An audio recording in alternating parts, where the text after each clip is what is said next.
Hey, this is the Fight Nerd, and I want to welcome back now former Pride Fighting Championship commentator, New Japan Pro Wrestling on AXS TV commentator, Showtime Boxing commentator, and now WWE Smackdown commentator. Mamma mia, that's a lot of stuff. Mr. Mauro Ranallo. Mauro, how are you today? Wow, that is a lengthy intro, and I you know what, I appreciate it. Thank you very much, and I'm, believe it or not, I'm a little tired, heaven forbid, but I'm ready to give you what you need here, sir. So I'm looking forward to being on The Fight Nerd. I like the name. I like the name a lot. Well, thank you, Mauro. You may have noticed I left out one of your more recent job credentials, and that is because starting March 25th, you are now joining Inside MMA on AXS TV to become the new host of that show alongside Boss Rutan.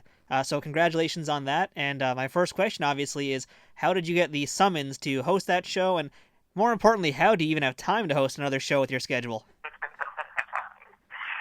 That's the big question everyone is asking. How do you have the time? Well, I'm a lifelong bachelor, so no wife, no children. I eat, live, and breathe broadcasting and pop culture and combat sports. So if I'm going to be following it, or if I'm going to be reading about it, or if I'm going to be awake, why not work? And I'm a big proponent of really just maximizing every second of every day to something you love, because life is short, life isn't fair, and a lot of us never get a chance to realize our dreams. So given the opportunity that I've been afforded in life, I just want to continue to kick the crap out of it, my friend, and any opportunity that I get to cover MMA again, or work with a lifelong, great friend at Boss Rutan or the fine folks at AXS TV, I'm going to seize upon it. So when the opportunity arose, I was very excited to get back into the MMA game. Of course, mixed martial arts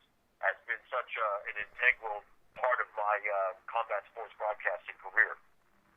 Now, do you have any plans to do anything special on the show aside from host? I mean, basically, what are you going to be doing for this show besides just coming on, hosting it, whatever? Yeah, there's always new opportunities, and of course, first of all, I want to applaud and congratulate Kenny Wright and Boss Rutan for the tenure of Inside MMA, the longest running independent MMA show. And Kenny Wright, who was a consummate professional, a decorated journalist, will be missed, but I'm happy to hear he will still be a special correspondent. But Boss and I have a unique energy together. We for some reason, we just click. The chemistry has always been there from the first moment. I met him back in 2000 to, working together for almost 3 years with Pride Fighting Championships. And in addition to hosting, I think we're gonna have fun. We wanna entertain as much as do anything else with Inside MMA, because there is all with technology the way it is now. You're going to get the instant breaking news, or you're going to get the shows to do the X's and O's, and we'll have all of that. But I think what Inside MMA is building its legacy on is really some in-depth reporting from Ron Kruk and profiles, and going behind the headlines and digging deeper into the story. And frankly, for me, I want to continue just to tell the stories of these amazing athletes. Mixed martial artists are a different breed, and everyone has a unique journey. And to me, that's what really compels me and intrigues me about this show, is to interview these people and tell their stories in a way that maybe is different than what we're used to seeing. And I'm not saying that there's a wrong way or a right way, but I do love telling people stories, and I think that's something I really want to stress while hosting Inside MMA. But I'm wanting to have fun. It's a Friday night. It's the weekend. You got AXS TV fights on as well. And so I mean, it's the kickoff to the weekend. We want to show the lighter side. We want to show the entertaining side, the serious side, all sides of MMA. I think that's why they call it Inside MMA. We're going inside the sport. You used a really good word there, actually, when you use the word stories, because that leads into my next question for you, which is, related to some current events in the MMA world right now. We're basically still on the outsets of UFC 196, where Nate Diaz beat Conor McGregor and Miesha Tate beat Holly Holm for her title.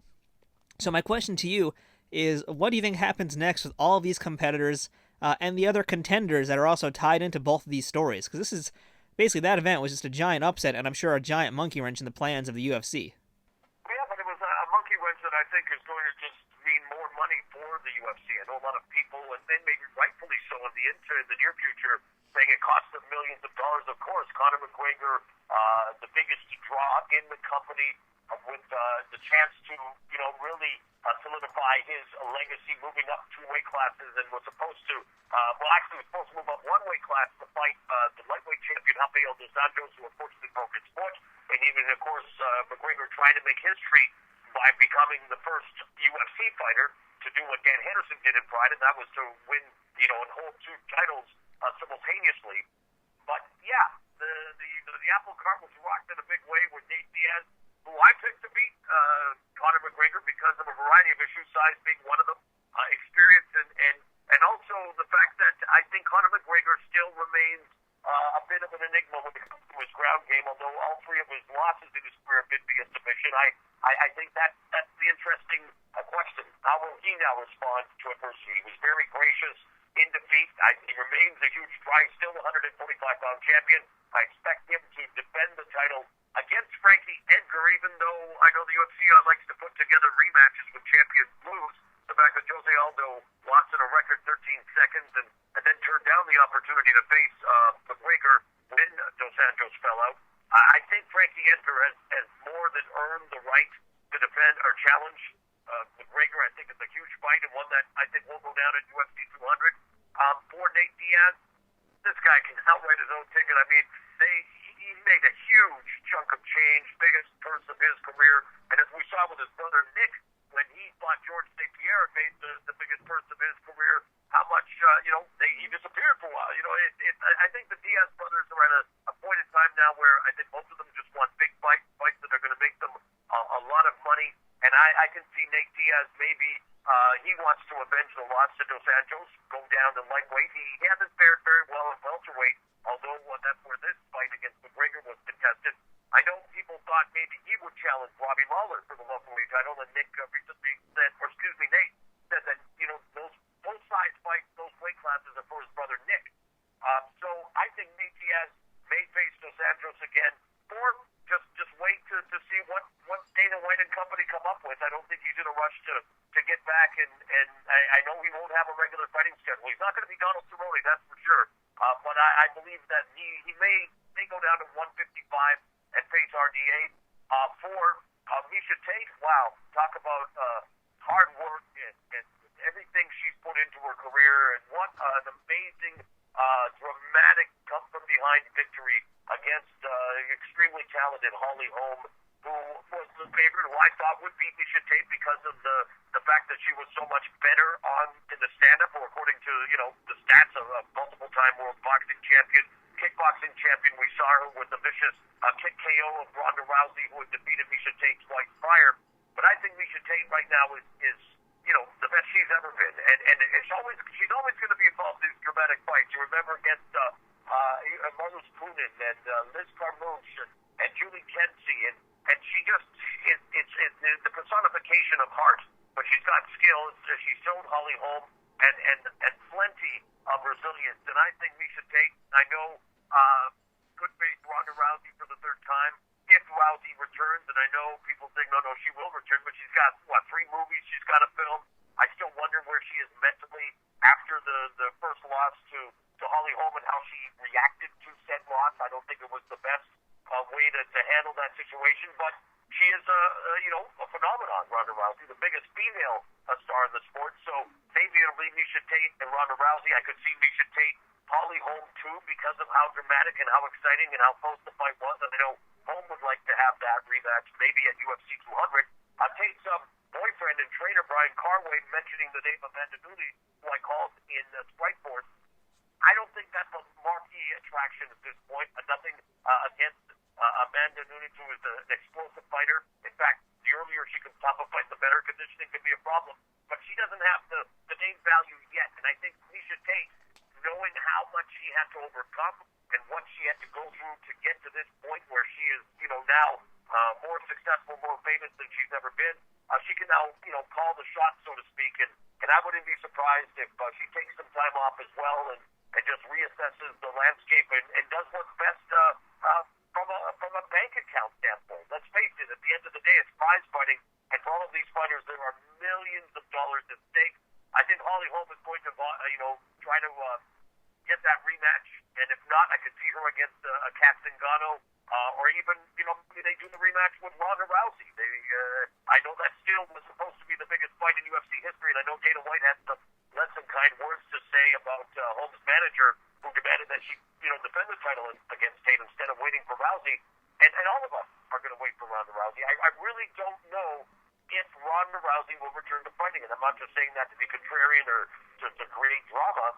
I just see, how she handled the defeat and adversity, and I know, a little bit about her former relationship with her old manager, Darren Harvey, and I covered her fights in Strikeforce, and as talented as she is, and as popular as she is, and fighting is 90% the mental game, and she's been through a lot in her life, has been well documented, and I really truly wonder if she's mentally going to be able to bounce back, or if she wants to.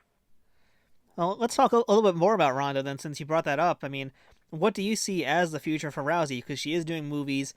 Maybe her mind isn't quite recovered yet from the loss that she's had against Holly Holm. I guess my question would be then, where do you see Ronda in the next 2 to 3 years within this sport, if she even stays 2 to 3 years? Do you think she's going to stick around? I don't think she'll be in the sport. I don't think she'll be in the sport longer than maybe her next fight, if and when she does fight. And truthfully, I've gone on the record by saying this. I think Holly Holm beats her even faster because of what transpired in the first fight. And this is nothing critical about Ronda Rousey, the person. I'm in awe of what she's been able to accomplish and how she's done it, and to be able to transcend the sport and really become one of the most popular, mainstream wise, the biggest star maybe in the sport. And yet, the movie is a lot easier, as difficult as it is to make a movie. It's a lot safer, easier than getting, into a cage. And the amount of work. And I go back to what Marvelous Marvin Hagler said, the great middleweight champion, who said it's kind of hard to get up, it's very hard to get up at 5 in the morning when you're sleeping in silk sheets. Ronda Rousey's already made more money than she'll probably ever need in her life. And if she wants to pursue acting in movies, then why come back? But I also know she's a competitor. I also know she's a fierce competitor. And I know she posted the video on Twitter this week of her biting into an apple as a metaphor. She said she couldn't even bite into an apple after the fight with Holm when she broke her jaw. So maybe that's a sign that she's getting ready to come back. But when? If she's got 3 movies to do this year, she's already not competing at UFC 200. And I think the longer she's away, I don't know, the harder I think it's going to be to come back. And I think that's the same situation for George St. Pierre, who was at UFC 196, who's been very vague about his future. I know the UFC would love to have him at UFC 200. Maybe, hey, why not against Nate Diaz? It's a star-driven business, and yet George St. Pierre has made more money than he'll ever need. And people were talking about a very violent sport, combat sport. MMA is as physical as it gets. So if you're doing it to better your family or your life, and knowing how dangerous the sport we're talking about. I mean, now the information we're getting on head trauma, concussions. I think Brock Lesnar may have put it best. You get in it to get out. You make your money, you solidify your family's future, and you move on. And I think that's the way it's going to be more and more as we move forward. And that's fine, because this will give other opportunities to others to seize that proverbial brass ring. It is about marketing yourself. And Ronda Rousey now is at a point where I think that first loss did it. It crushed her, and I really wonder if she'll ever recover. All right, now Mauro, looking ahead to UFC 197, we have the big rematch between Jon Jones and Daniel Cormier. What are your thoughts on this matchup? Who's taking the win with this one? Well, it's always interesting when a couple of fighters rematch and see what happens in the sequel.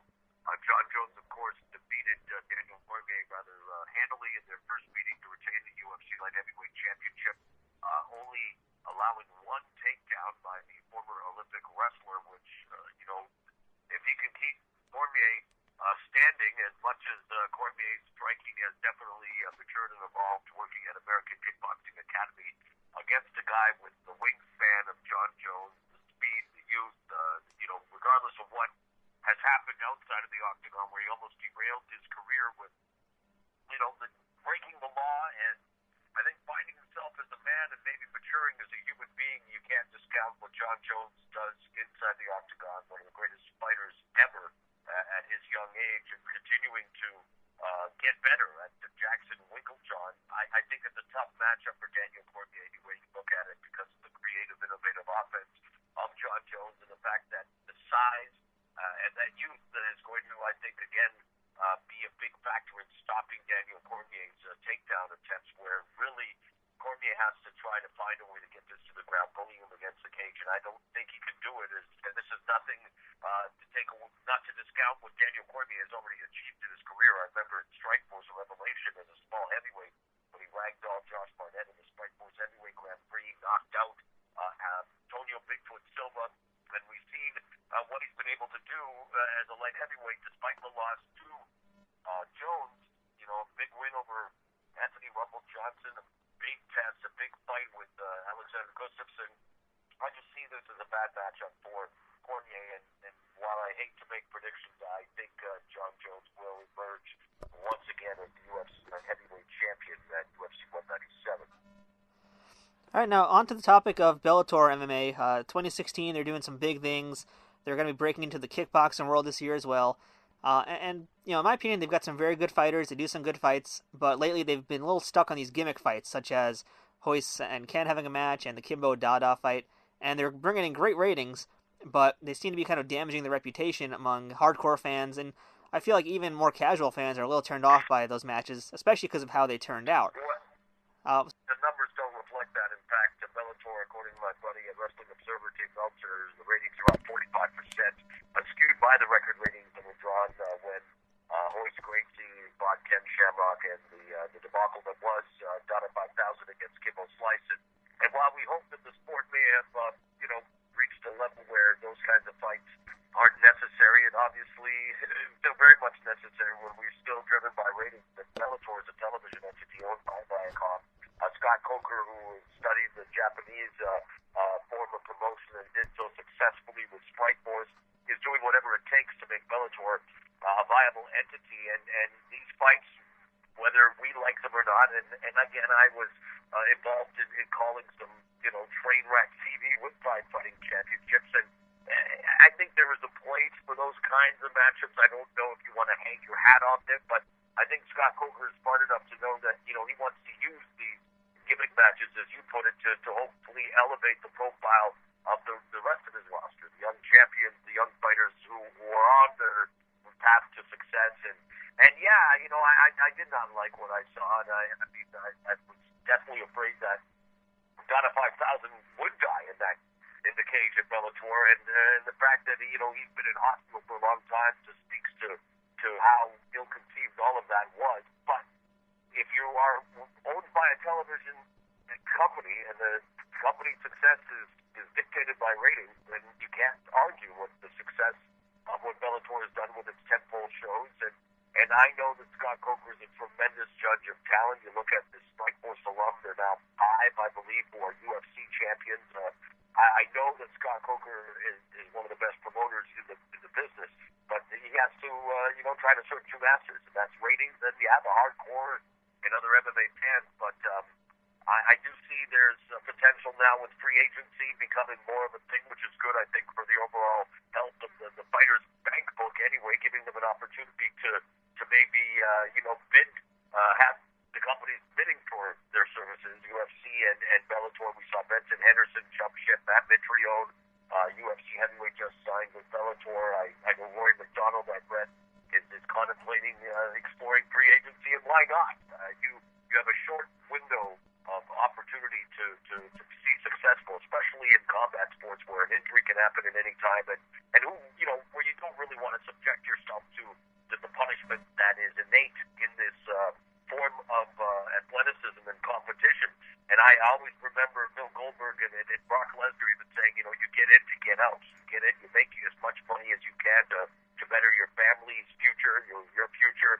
And with a sport like MMA or any form of combat sport, the physical toll that it takes, why would you want to extend that? So I like that the free agency is becoming more prominent with Bellator's, signing some big names from the UFC, and I think the sport of MMA needs a promotion like Bellator, and the health of the regional promotions that we feature on AXS TV as part of the AXS TV Fights series on Friday night. So I like what Bellator is doing in many ways, and while I kind of cringe at some of the the fight that they headline with, I do understand the method to the madness, and it's borne out by the ratings. They're the record numbers for Bellator, and so that means we'll see it again.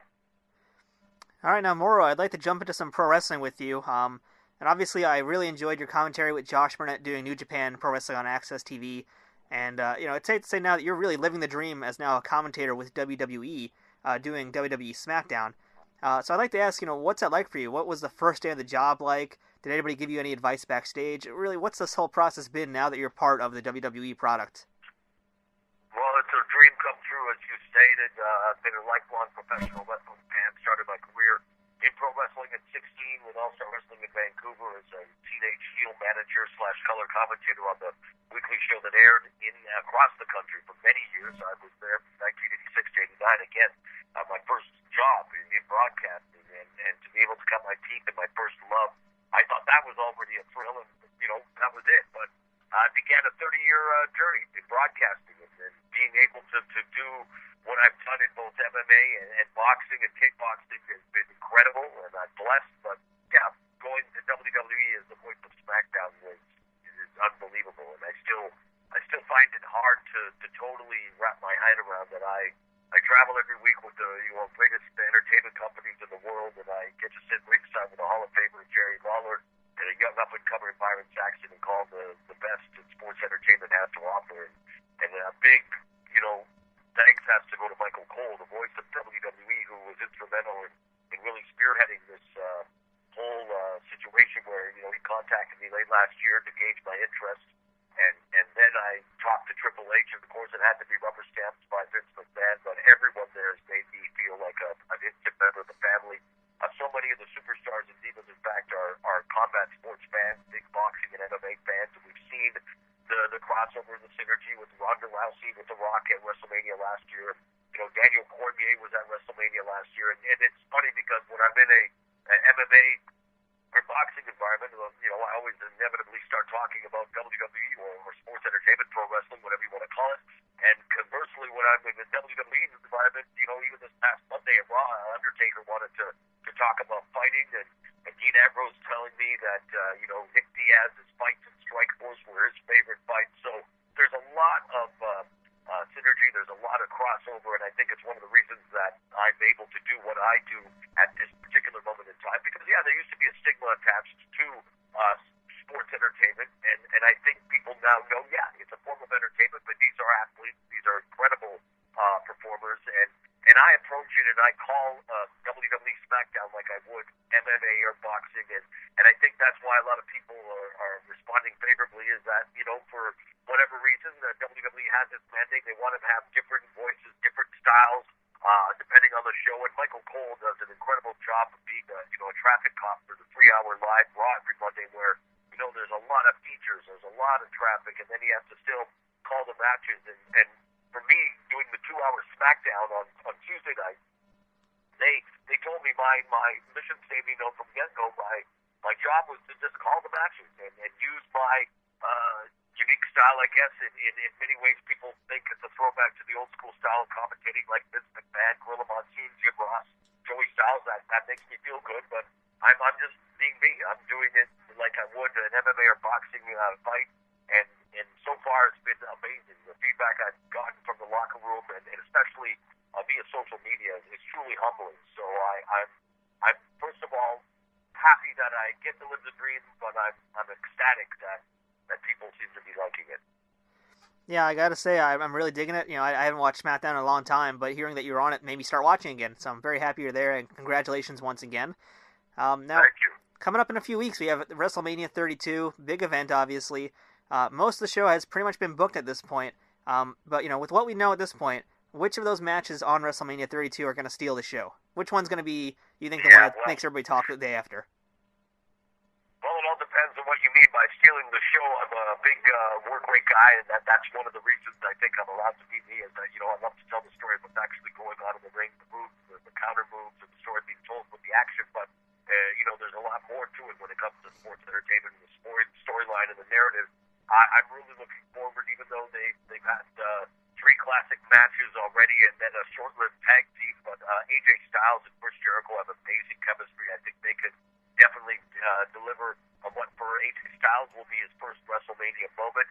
I truly think Triple H and Roman Reigns are going to tear the house down in the main event for the WWE World Heavyweight Championship. Brock Lesnar is going to try to take Dean Ambrose to Suplex City, and Ambrose, who is known as the lunatic fringe, is really connected with the audience. I guess the one match that was getting the majority of the headlines and a lot of the attention is the one involving the returning Shane McMahon, who shocked everyone recently in Detroit, where he showed up on Monday Night Raw and immediately got into the face of his father, Vince McMahon, his sister Stephanie McMahon, and so Shane, who I remember in the early odds, he took some incredible bumps. It was an amazing performer for a guy who really was not a trained sports entertainer. But he's going to face the Undertaker in the Hell in a Cell match, and it's going to be very interesting to see just what they have in store for the WWE Universe of WrestleMania. I have a feeling it's going to be hard hitting, it's going to be violent, it's going to be bloody. But I'm really interested in seeing how it all unfolds. But again, WrestleMania is the biggest night of the year in sports entertainment. It's a pop culture extravaganza, and you know that everyone involved will be looking to steal the show because it truly is a career highlight for everyone in the locker room, and I know everyone is all about their own WrestleMania moment. So expect the best from everyone participating in WrestleMania in Dallas on April 3rd. Well, something I'm really looking forward to during WrestleMania week is going to be the NXT show, and I'm really looking forward to seeing the King of Strong Style, Shinsuke Nakamura, making his debut against Sami Zayn. Now, I've heard you talk about Nakamura already during your New Japan Pro Wrestling on AXS TV commentary, so I'd like to ask you, if you were the booker for Shinsuke Nakamura, what would you like to see him do after WrestleMania is over? Well, he's, he has the most chance of any. He has the best opportunity at being a native Japanese star, the Budoresu system with New Japan Pro Wrestling to really make an impact in WWE. He will do that in NXT against Sami Zayn, a guy who not only is ultra charismatic, who has fashioned himself after Michael Jackson and Freddie Mercury with his sports entertainment style entrances, but here's a guy who is, a mixed martial artist who's trained in martial arts, who can brawl, who could be a technical wrestler. This guy can literally do everything when it comes to the sports entertainment genre. And I believe, NXT, Triple H and company have done a tremendous job of just putting on some of the best matches in the entire industry. And the talent that they've secured, some of the biggest names on the international circuit, with Shinsuke Nakamura maybe being the biggest signing ever in that regard, the youngest IWGP heavyweight champion, and someone who was a bona fide superstar in Japan. Now at 35, obviously this is the opportunity. A lot of people never thought we'd see Shinsuke Nakamura in NXT or WWE for that matter.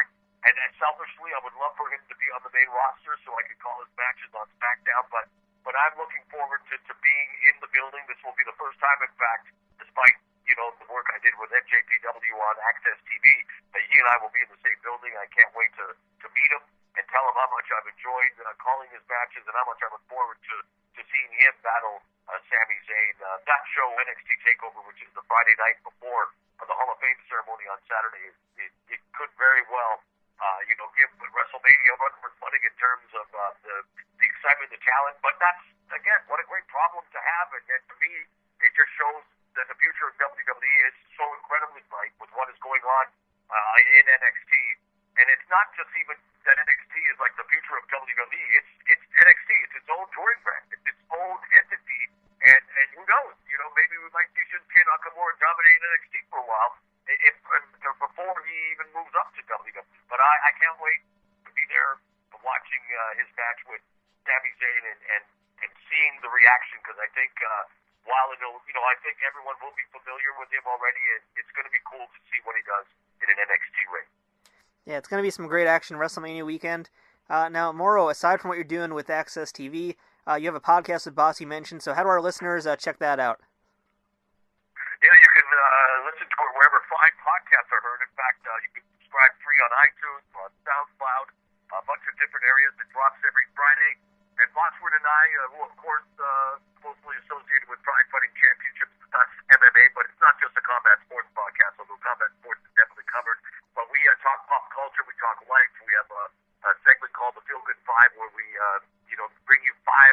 inspiring, motivating stories from around the world. We feel, we want to be the podcast of positivity because there's way too much negativity in the world, and we just want to have fun, and it's been really well received, and we've had guests from, all over the entertainment this week. It's Hope Fatality, a talented actor who has landed a leading role in David Fincher's Netflix series, Mindhunter, also was in Fight Club and had his own series, Lights Out, on FX, where he played boxer like Leary. Daniel Cormier has been on the show, Jerry the King Lawler, Big John McCarthy, Rico Verhoeven. It's 11 episodes in, and we're having a blast, and we invite all of your listeners to tune in as well. Well, I wish you much success with that, as well as continued success with WWE, the MMA world, everything else. For all the listeners out there, you guys make sure to check out Mauro Ranallo as the new host on Inside MMA starting Friday, March 25th on AXS TV. And follow him on Twitter as well. Mauro, what's the Twitter handle? It is my name, so easy to spell, MauroRanallo, and become a part of Retweet City. If you tweet me positive or negative, chances are I'll be retweeting it, so be a part of the social media extravaganza known as hashtag Retweet City. It's not as painful as Suplex City. Oh, thankfully it is not. So everybody check him out, and you can keep up with all the 300,000 things that Mauro does every week. So Mauro, thank you so much for your time today. I appreciate it.